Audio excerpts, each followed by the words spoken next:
Erano andati a rubare e hanno trovato la morte. È l'ipotesi che avanzano i carabinieri per spiegare il duplice omicidio compiuto ieri pomeriggio a Pennisi, frazione di Acireale. I due cadaveri sono stati ritrovati all'interno di una masseria. Due cugini catanesi, Vito Virgilio Cristian Cunzolo, di 29 e 30 anni, sono stati trovati senza vita in un casolare all'interno di un podere di via Roccamena. La scoperta è stata fatta da alcuni parenti. Le vittime la sera prima non avevano fatto rientro a casa.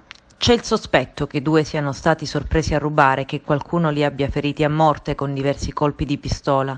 Sul posto i carabinieri del comando provinciale e quelli della compagnia di Acireale. Al vaglio degli investigatori è la posizione di un anziano, probabilmente uno dei tanti proprietari terrieri della zona.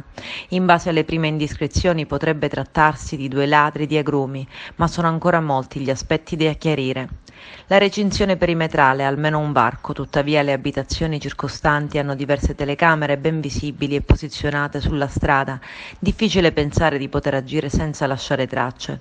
I Cunzolo erano davvero dei semplici ladri di limoni o si trovavano lì per altre ragioni? Sarebbero stati uccisi con dei colpi di pistola sparati da distanza ravvicinata.